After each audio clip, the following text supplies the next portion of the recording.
Hey traveler, tonight I thought we'd talk about weddings in medieval times.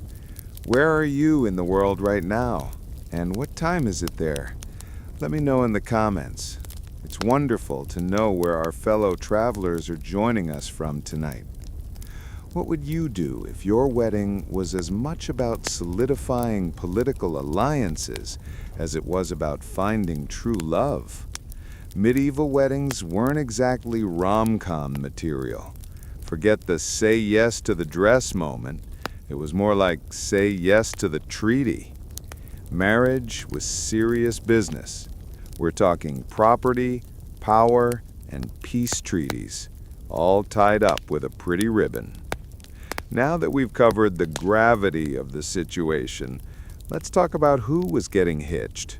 Marriages amongst nobility were basically business deals. Think of it as a corporate merger, but with more awkward family dinners. A princess might be promised to a foreign prince before she could even spell betrothal. If you think arranged marriages are a thing of the past, remember that strategic alliances still happen today, just with stocks and bonds instead of daughters and duchies. But medieval people had it different. The difference was the lack of choice. Sure, it wasn't perfect, but when your alternative was constant warfare, a diplomatic marriage suddenly looked brilliant. Key takeaway: medieval marriages often prioritized politics over passion. Speaking of nobility, let's talk about the peasant class. If you've ever planned a budget wedding, you might find some kinship with medieval peasants. They certainly didn't have Pinterest boards. Peasant weddings were, shall we say, less lavish. Think rustic barn party, but with more mud and fewer fairy lights. What did people do for entertainment before Instagram? Well, in medieval times, the wedding feast was the main event. Forget fancy catering. It was more like a potluck on steroids. Imagine trying to coordinate that. If a modern bridezilla existed back then, there would be more casualties than guests. But what good is food without drink? There was plenty of ale and mead.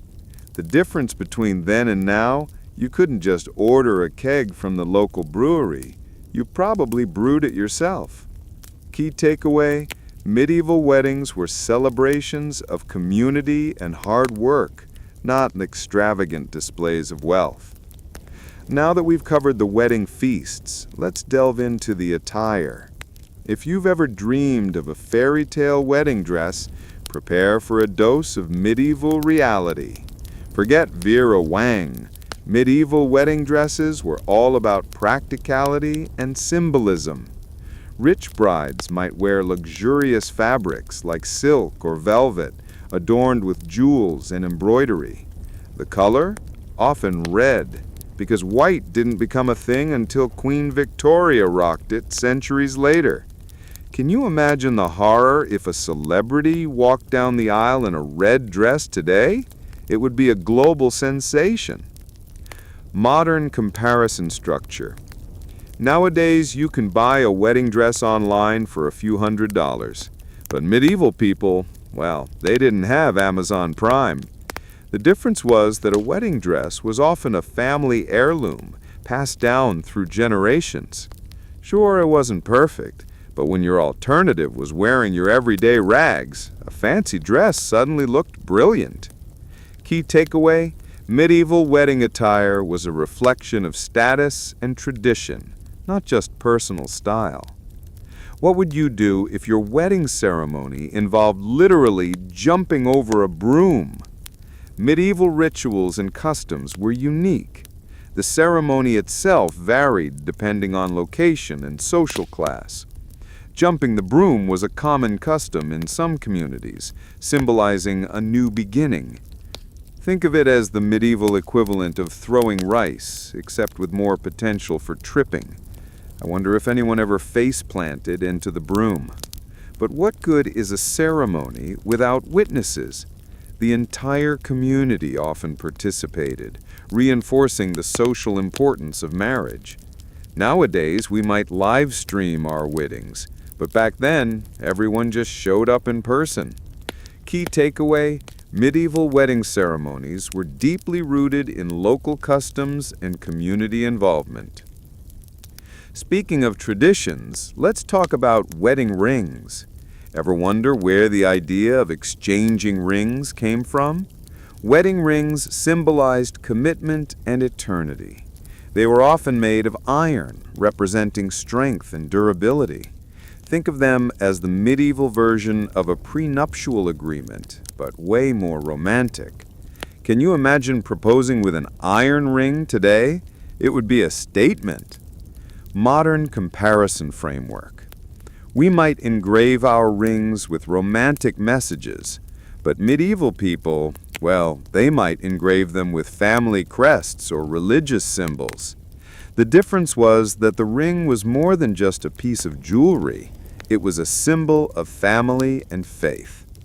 Sure, it wasn't perfect, but when your alternative was no tangible symbol of commitment, a simple iron ring suddenly looked brilliant. Key takeaway: medieval wedding rings were symbols of enduring commitment and social status. Now that we've covered the rings, let's discuss the honeymoon, or rather, the lack thereof. If you've ever dreamed of a romantic getaway after your wedding, prepare for a medieval reality check. Honeymoons as we know them didn't really exist. Instead of jetting off to the Maldives, newlyweds just usually stayed home. Romance wasn't as high a priority as getting back to work. Can you imagine telling your boss you need 2 weeks off for a honeymoon in the Middle Ages? He'd probably laugh you out of the village. Modern comparison framework. Nowadays, couples spend thousands on elaborate honeymoons. But medieval people, well, they spent their money on land and livestock. The difference was that survival was a higher priority than relaxation. Sure, it wasn't perfect, but when your alternative was starvation, staying home and tending to your farm suddenly looked brilliant. Key takeaway: the medieval honeymoon was more about settling into married life and responsibilities than romantic escapism. From honeymoons to wedding gifts. If you've ever struggled to find the perfect wedding gift, you might appreciate the simplicity of medieval presents. Forget the fancy registries. Medieval wedding gifts were practical and essential. Think livestock, tools, or household items. The goal was to help the newlyweds get started in their new life. Can you imagine giving a toaster oven to a wedding gift to medieval peasants? They'd probably be more confused than grateful. What did they do without online registries? Well, people just gave what they could. The sense of community was strong. Key takeaway: medieval wedding gifts focused on practicality and supporting the new couple's livelihood. Now that we've covered the gifts, let's talk about wedding traditions that might seem bizarre to modern eyes. What would you do if you were expected to share a bed with all the wedding guests? Bedding the couple was a real thing in some medieval communities. Guests would literally accompany the newlyweds to their bedchamber and, well, make sure they got started on their marital duties. Talk about awkward. Imagine the pressure.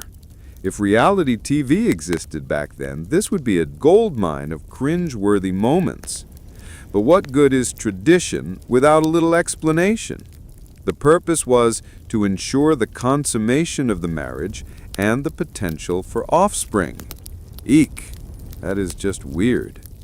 Key takeaway: some medieval wedding traditions were downright bizarre by modern standards, highlighting the era's different values and priorities. Medieval weddings were a fascinating mix of practicality, tradition, and occasional awkwardness. They reflected the social, economic, and religious values of the time. And while we might cringe at some of the customs, it's important to remember that they served a purpose in their own context.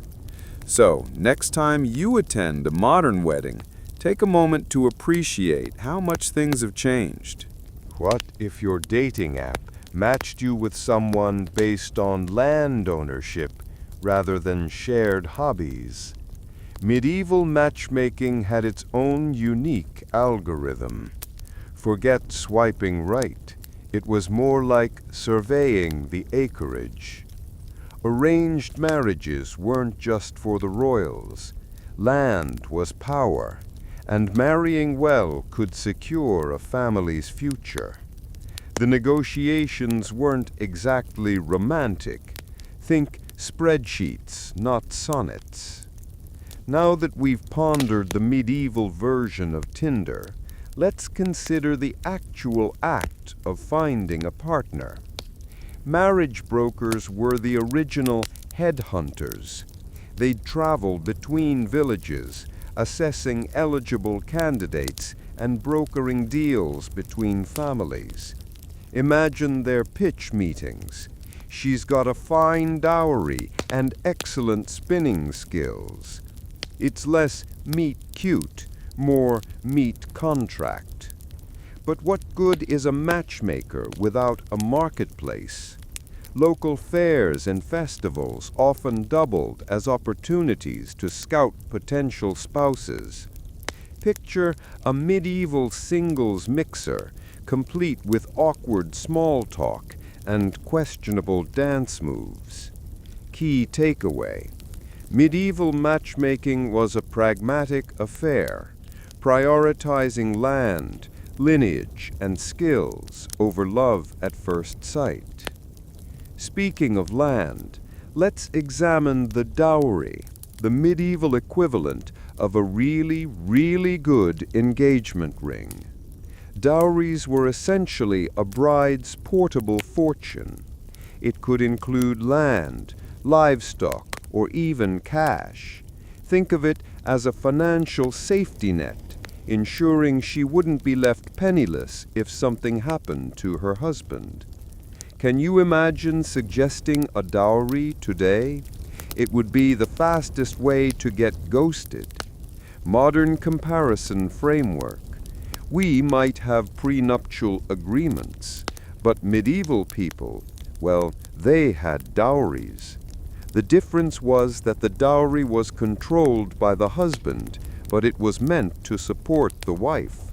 Sure, it wasn't perfect, but when your alternative was potential destitution, a hefty dowry suddenly looked brilliant. Key takeaway: dowries were a crucial part of medieval marriage, providing security and reflecting a woman's status. Now that we've covered the financial aspects, let's discuss betrothals, the medieval version of getting pinned. Betrothals were more binding than modern engagements. They were a formal promise to marry, often sealed with a religious ceremony. Breaking a betrothal could have serious legal and social consequences. Think of it as signing a contract with a priest as your witness. What did people do before lawyers? Well, the church often served as the legal mediator.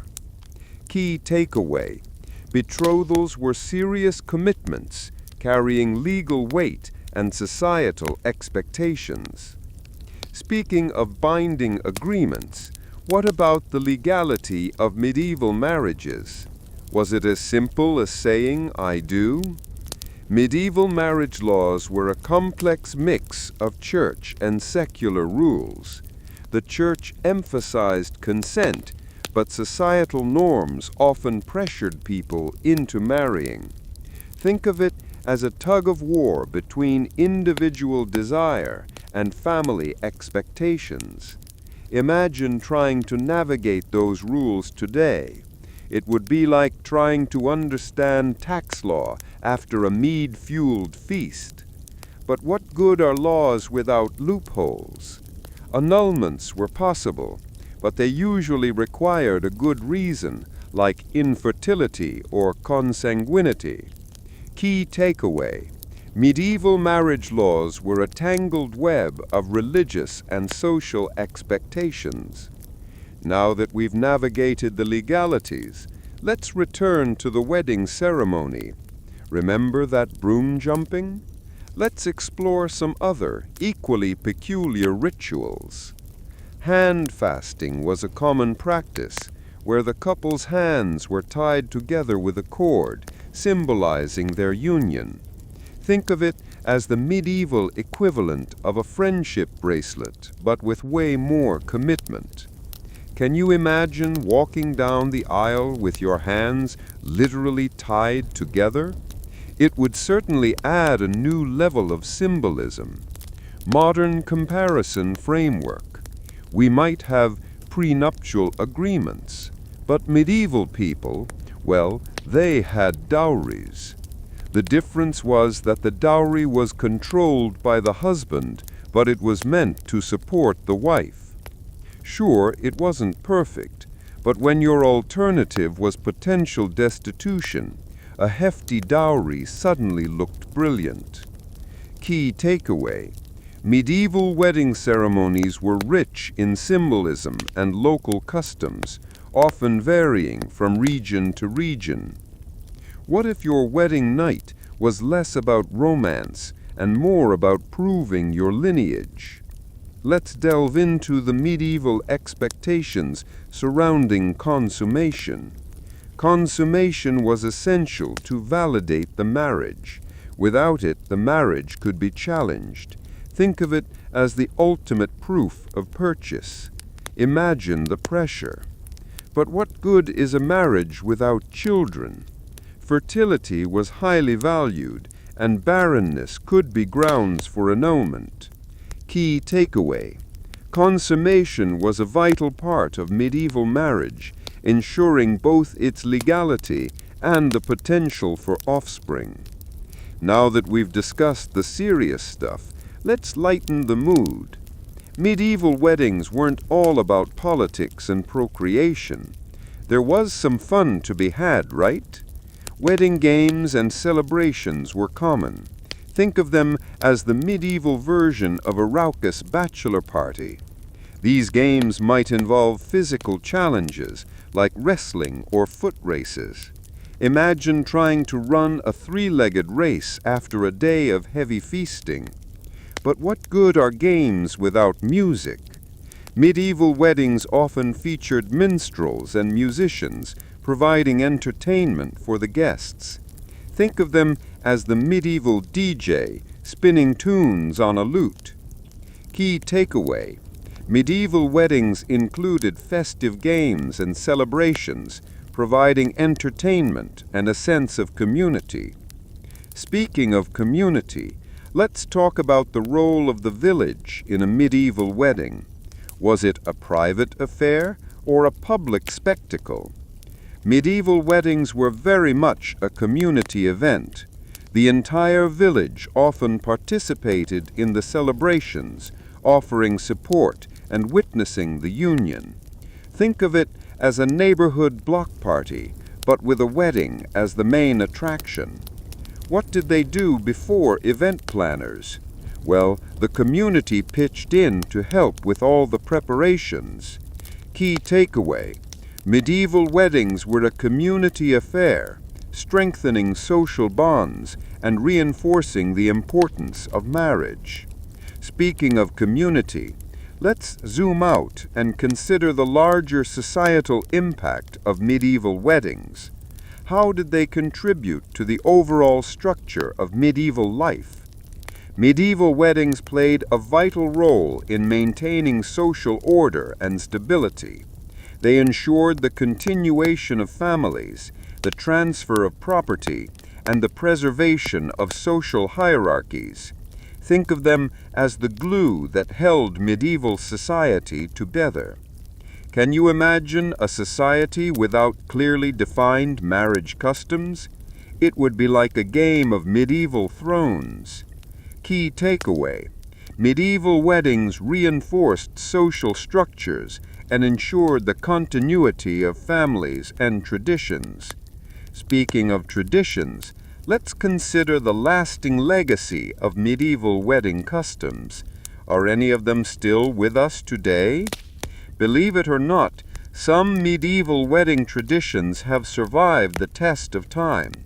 The exchange of rings, the white wedding dress, and even the throwing of rice all have roots in medieval customs. Think of it as a historical Easter egg hunt. Modern comparison framework. We might have elaborate wedding themes, but medieval people, well, they laid the foundation for many of our modern traditions. The difference was the context and the meaning behind the customs. Sure, it wasn't perfect, but these customs helped to bind communities together. Key takeaway: many of our modern wedding traditions have roots in medieval customs, demonstrating the enduring influence of the past. From the matchmaking to the consummation, medieval weddings were a complex and What if your sleep depended on knowing the latest fashion trends in 14th century footwear? Medieval fashion wasn't just about looking good. It was a status symbol, a mark of wealth, and sometimes even a declaration of political allegiance. Now that we've laid the groundwork for the wedding itself, let's explore what everyone wore to these momentous occasions. Hey, imagine a medieval Project Runway episode, but with less glitter and more wool. Clothing was a serious business. The quality of fabric, the cut of the garment, and the embellishments all spoke volumes about a person's social standing. Think of it as a walking, talking resume. But what good is status if no one can see it? Sumptuary laws dictated what fabrics and colors certain social classes could wear. Modern comparison framework. We might have designer labels, but medieval people, well, they had sumptuary laws. The difference was the legal enforcement of social hierarchy. Sure, it wasn't perfect, but when your alternative was social chaos, enforced sartorial segregation suddenly looked brilliant. Key takeaway: medieval wedding attire was heavily influenced by social status and sumptuary laws, reflecting the strict hierarchies of the time. Speaking of fabrics, let's delve into the luxurious textiles that adorned medieval wedding guests. Imagine trying to stain remove a velvet gown after a hearty medieval feast. Silk, velvet, and fine wool were highly prized, often imported from distant lands. The richer the fabric, the richer the wearer. Can you imagine trying to smuggle silk past the king's customs officers? It would be like a medieval version of Ocean's 11, but with more embroidery. But what good is fine fabric without the right dyes? Colors also held significance. Purple was reserved for royalty, while certain shades of red symbolized wealth and power. Modern comparison framework. We might have fast fashion, but medieval people, well, they invested in durable, meaningful materials. The difference was the lifespan and value placed on clothing. Sure, it wasn't always perfect, but when your alternative was threadbare rags, quality fabrics suddenly looked brilliant. Key takeaway: the fabrics and colors used in medieval wedding attire were carefully chosen to reflect wealth, status, and even political affiliation. Now that we've got the fabrics covered, let's move on to the silhouettes and styles. Imagine rocking a conical headdress without Instagram to document it. Men's fashion generally consisted of tunics, hose, and doublets, while women wore gowns with fitted bodices and long flowing skirts. Think of it as a medieval version of power dressing.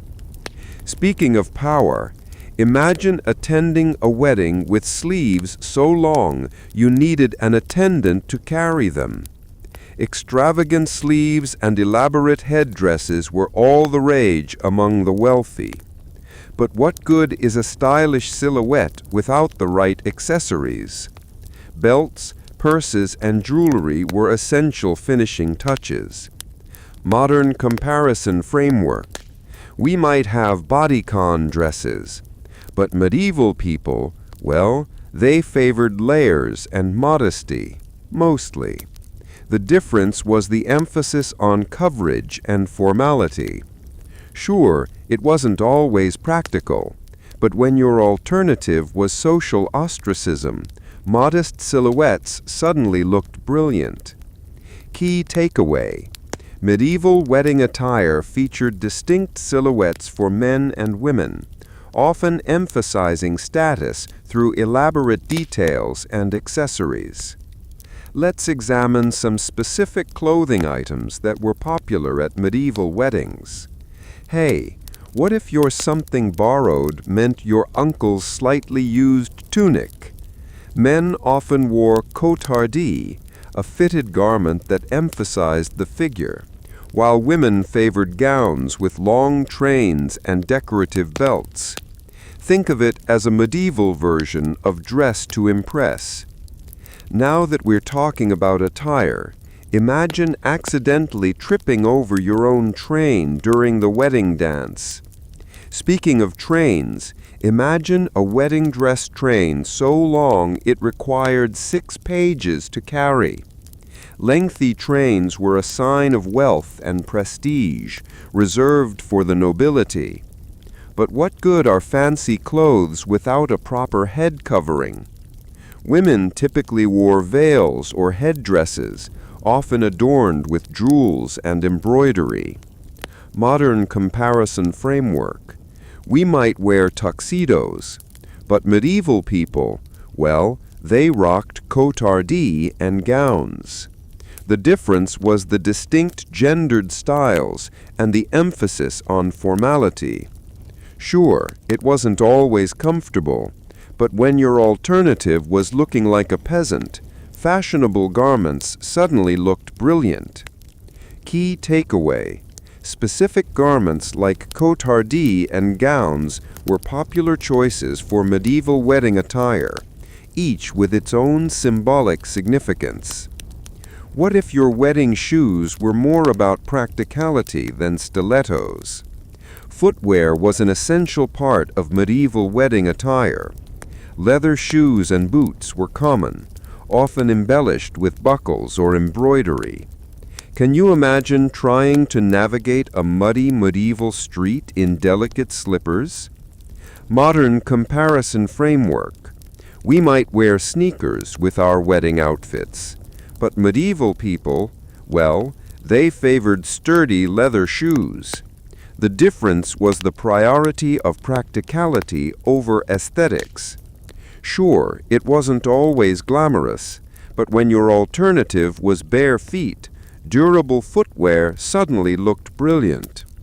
Key takeaway: footwear in medieval weddings prioritized practicality and durability, reflecting the everyday realities of medieval life. Now that we've covered the general attire, let's zoom in on the bride's specific outfit. Hey, what if your something blue was actually just a slightly faded dye job? While white wedding dresses weren't yet the norm, brides often wore their finest gowns regardless of color. Think of it as a medieval version of wear what makes you feel fabulous. But what good is a beautiful gown without the right accessories? A bride's jewelry could include necklaces, brooches, and rings, all carefully chosen to complement her dress. Modern comparison framework. We might stress over the perfect dress, but medieval brides, well, they wore their best dress. The difference was the focus on quality over novelty. Sure, it wasn't always about white, but when your alternative was looking unprepared, your finest gown suddenly looked brilliant.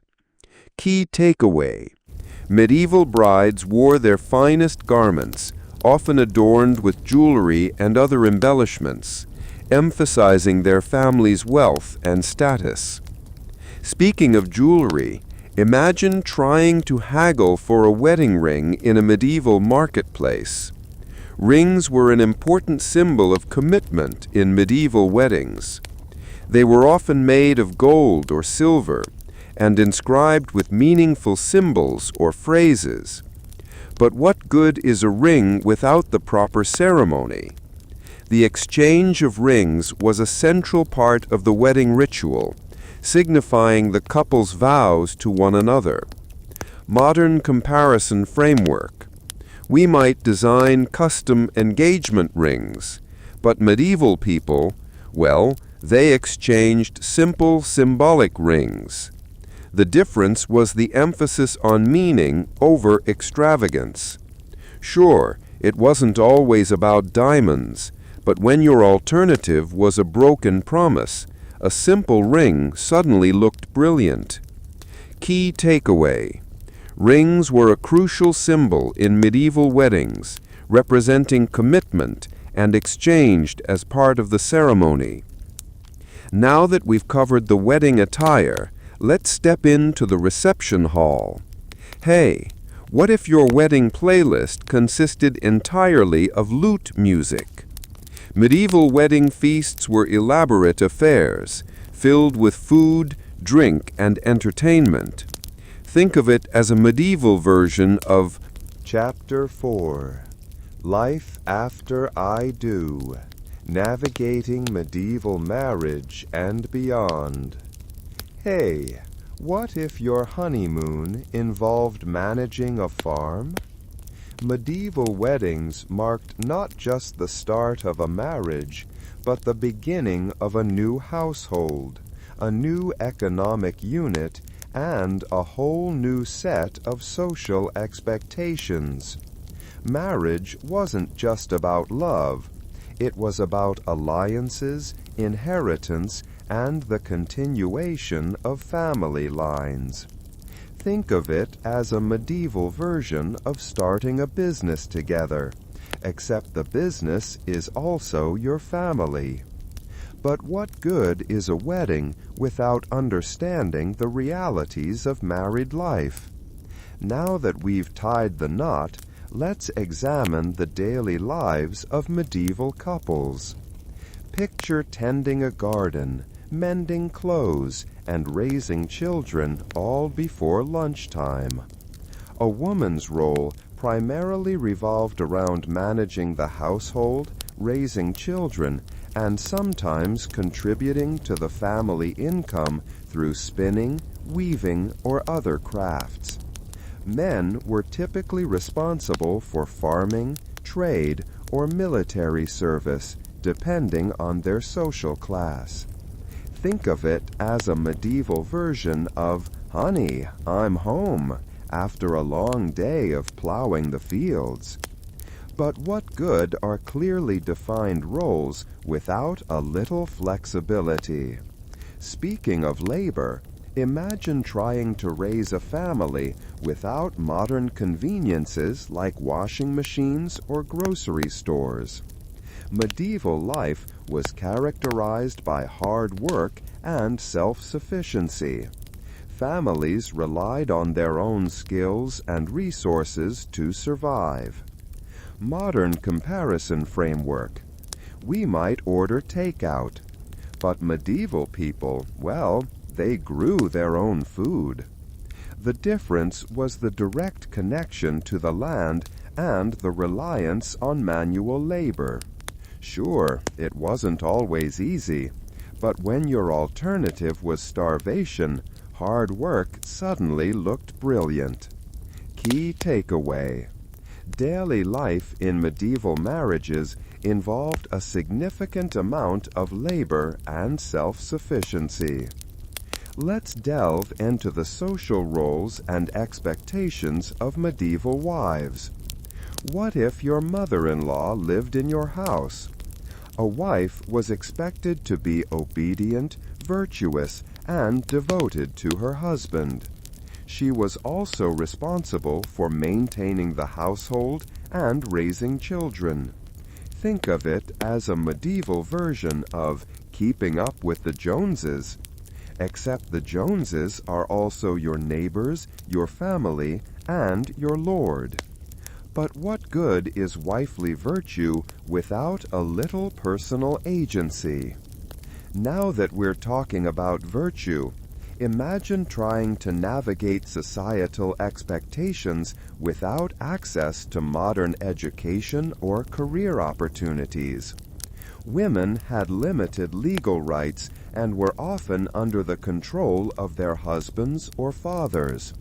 Modern comparison framework. We might have equal rights legislation. But medieval women, well, they had to navigate a patriarchal society. The difference was the imbalance of power and opportunity. Sure, it wasn't always fair, but when your alternative was social ostracism, adhering to societal expectations suddenly looked brilliant. Key takeaway. Medieval wives faced significant social and legal constraints, but also found ways to exert influence within their households and communities. Speaking of constraints, let's move on to the legal rights and responsibilities of medieval husbands. Imagine being responsible for your wife's actions in the eyes of the law. A husband was the head of the household and had legal authority over his wife and children.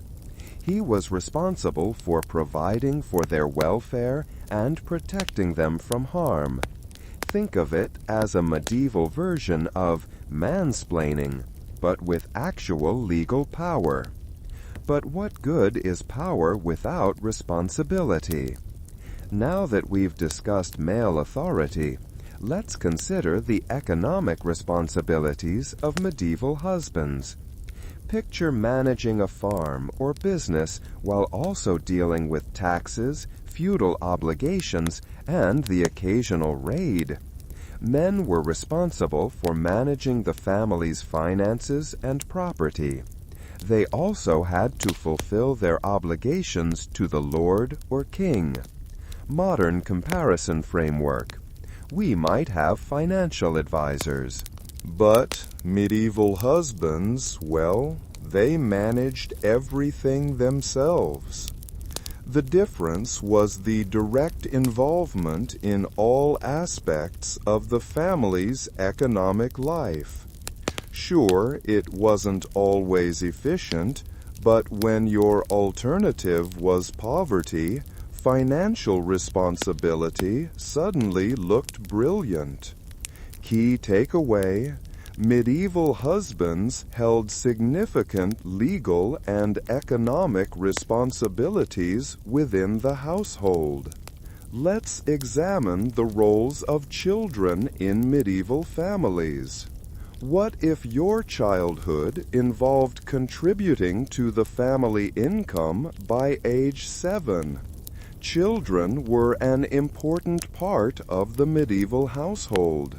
They helped with chores, learned trades, and eventually contributed to the family's economic well-being. Think of it as a medieval version of child labor laws, except there weren't any. But what good is childhood labor without any room for play? Now that we're talking about childhood, imagine growing up in a world without modern toys, education, or health care. Childhood mortality rates were high, and many children did not survive to adulthood. Those who did were often put to work at a young age. Modern comparison framework. We might have summer camps, but medieval children, well, they had chores. The difference was the focus on practical skills and contributing to the family's survival. Sure, it wasn't always fun, but when your alternative was starvation, contributing to the family suddenly looked brilliant. Key takeaway: children played a vital role in medieval families, contributing to the household and learning the skills necessary for survival. Let's delve into the topic of love and affection in medieval marriages. What if your marriage was arranged, but you still managed to find love? While many medieval marriages were arranged for economic or political reasons, love and affection could still develop between the partners. Think of it as a medieval version of arranged marriage, but with Netflix and chill. But what good is societal pressure without a little bit of genuine connection? Now that we've touched on love, imagine trying to express your feelings in a world without texting or social media. Couples found ways to show affection through gestures, gifts, and shared experiences. Romantic literature and poetry also provided an outlet for expressing feelings. Modern comparison framework: we might have dating apps, but medieval people, well, they wrote love letters. The difference was the emphasis on personal connection and thoughtful expression. Sure, it wasn't always convenient, but when your alternative was social isolation, a heartfelt letter suddenly looked brilliant. Key takeaway: love and affection could develop in medieval marriages, even when they were arranged for practical reasons. Speaking of love, let's consider the role of religion in shaping medieval marriages. Imagine praying together as a family every single day. The church played a significant role in regulating marriage and family life. Marriage was considered a sacrament, and couples were expected to adhere to religious teachings on fidelity and family values. Think of it as a medieval version of family values, enforced by the church. But what good is religious doctrine without a little room for individual interpretation? Now that we're on the topic of religion, picture attending church every Sunday and observing religious holidays throughout the year. Religious practices provided a framework for moral behavior and social cohesion. Modern comparison framework: we might have summer camps, but medieval people, well, they had church. The difference was the emphasis on religious observance and community involvement. Sure, it wasn't always optional, but when your alternative was social exclusion, attending church suddenly looked brilliant. Key takeaway: religion played a central role in shaping medieval marriages and family life. Let's examine the challenges and conflicts that medieval couples faced. What if your biggest marital disagreement involved the proper way to milk a cow? Like any marriage, medieval unions were not without their challenges. Couples faced conflicts over finances, child-rearing, and other issues. Think of it as a medieval version of couples therapy, without the therapist. But what good is conflict without a way to resolve it? Now that we're talking about conflict, imagine trying to resolve a dispute without access to modern counseling or mediation services. Couples often relied on the advice of family members, friends, or religious figures to resolve conflicts. Modern comparison framework: we might have relationship coaches, but medieval people, well, they had their local priest. The difference was the reliance on community support and religious guidance. Sure, it wasn't always perfect, but when your alternative was a broken marriage, seeking advice from elders suddenly looked brilliant.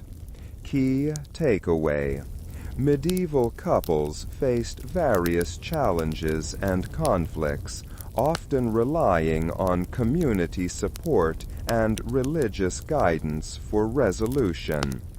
Let's consider the end of medieval marriages, whether through death or annulment. What if your spouse died and your biggest concern was how to maintain the farm without them? Death was a common occurrence in medieval times, and many marriages were ended prematurely by illness or accident. Annulments were also possible under certain circumstances, such as consanguinity or impotence. Think of it as a medieval version of "till death do us part," or "until the Pope says otherwise." But what good is a vow without the possibility of an exception? Now that we've touched on death, imagine trying to cope with grief without access to modern bereavement services or support groups. Widows and widowers faced unique challenges, often struggling to maintain their households and raise their children alone. Modern comparison framework: we might have grief counseling, but medieval people, well, they relied on their faith and their community. The difference was the emphasis on resilience and social support. Sure, it wasn't always easy, but when your alternative was despair, relying on faith and community suddenly looked brilliant. Key takeaway: medieval marriages could end through death or annulment, leaving surviving spouses to navigate the challenges of widowhood or remarriage. Let's consider the legacy of medieval marriages and family life. Hey, what if our modern understanding of marriage was shaped by knights and damsels? Medieval marriages laid the foundation for many of our modern social and cultural norms related to marriage and family. They also provide valuable insights into the lives and values of people who lived in a different time and place. Now that we've explored the topic of medieval marriage, it's time to say farewell. As we close this chapter, let's remember the resilience, resourcefulness, and enduring spirit of the medieval people. While their lives may seem distant from our own, their experiences offer valuable lessons about love, commitment, and the human condition. Modern comparison framework: we might binge-watch historical dramas, but medieval people, well, they lived history. The difference was the direct experience of the past. Sure, it wasn't always glamorous, but when your alternative was oblivion, remembering the past suddenly looked brilliant. Key takeaway: medieval marriages have left a lasting legacy on our social and cultural norms, offering valuable insights into the human experience. So, dear reader, as the night deepens and sleep gently calls, let us carry with us the echoes of medieval weddings and the whispers of lives lived long ago. May these stories bring you comfort and a sense of connection to the tapestry of human history. And until we meet again in the realm of historical exploration, may your dreams be filled with the gentle rhythm of the past. Good night, and may your slumber be peaceful.